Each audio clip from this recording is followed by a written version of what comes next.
Bismillahirrahmanirrahim. Assalamualaikum warahmatullahi wabarakatuh. Saya Sukma Pertiwi, mahasiswa dari semester 6, kelas A, Prodi Bahasa Sastra Indonesia. Kali ini saya akan menjelaskan atau memberikan contoh analisis kesalahan berbahasa. Yang pertama, kita bahas dulu kesalahan berbahasa itu apa. Kesalahan berbahasa merupakan sisi yang mempunyai cacat pada ujaran atau tulisan. Kesalahan tersebut merupakan bagian-bagian konversasi atau komposisi yang menyimpang dari norma baku atau norma terpilih dari performansi bahasa orang. Dikutip dari Tarigan 1988 dari bukunya halaman 141. Hal itu dapat diketahui bahwa kesalahan adalah penyimpangan norma-norma bahasa yang telah ditetapkan dalam penggunaan bahasa. Kesalahan berbahasa ini dapat dilakukan oleh siapa saja.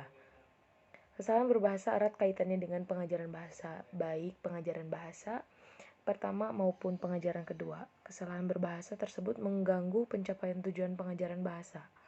Kesalahan berbahasa harus dikurangi, bahkan dapat dihapuskan. Kesalahan-kesalahan tersebut sering timbul dan banyak terjadi pada penulisan-penulisan ilmiah. Ada 4 pengklasifikasian atau taksonomi kesalahan berbahasa yang dikemukakan dalam buku Tarigan pada tahun 1988. Yang pertama ada penambahan. Penambahan ini adalah kebalikan dari penghilangan, yaitu kesalahan penambahan itu ini ditandai oleh hadirnya suatu butir atau unsur yang seharusnya tidak muncul dalam ucapan yang baik dan benar.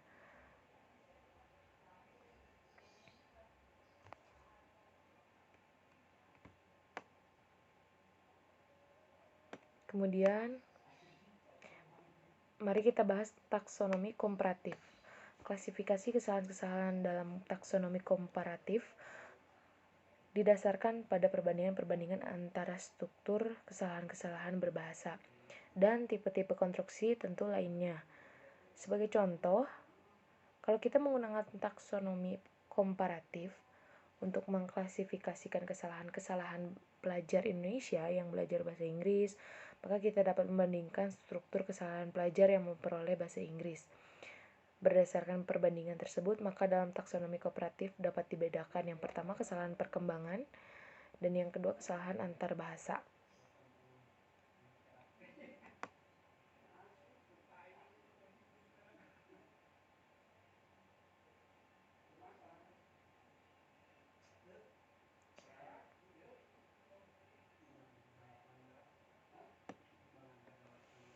Saya mengambil contoh dari kesalahan berbahasa, yaitu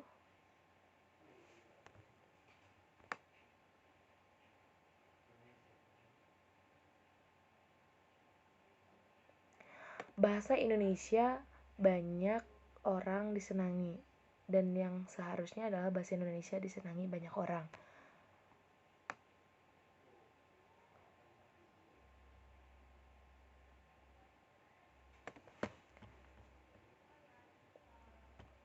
Kemudian ada pula taksonomi kategori linguistik.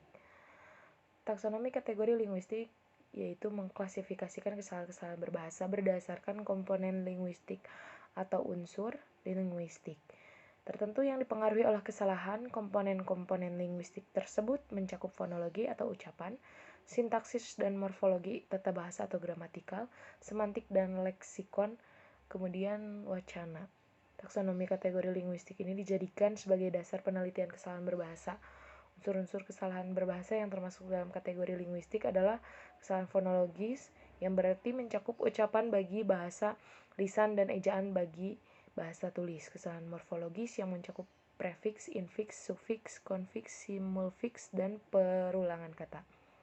Kesalahan sintaksis yang mencakup prasa, klausa, kalimat, dan yang terakhir kesalahan leksikal atau pilihan kata. Saya di sini akan mengambil contoh kesalahan berbahasa yang saya temukan di Jalan Cipanji Cihampelas Bandung. Bentuk kesalahan berbahasa yang berada di Jalan Cipanji Cihampelas itu termasuk ke dalam kesalahan berbahasa dalam bidang fonologi. Mengapa? Karena hal tersebut diakibatkan karena perubahannya bentuk bunyi A menjadi e, sehingga mengubah bentuk bunyi yang dihasilkan dan mengakibatkan bentuk kata tidak baku atau tidak sesuai dengan KBBI.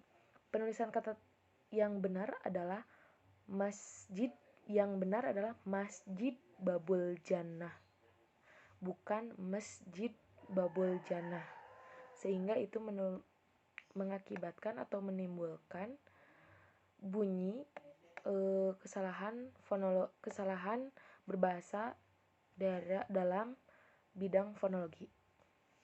Terima kasih. Nanti saya akan melampirkan fotonya di akhir video. Wassalamualaikum warahmatullahi wabarakatuh.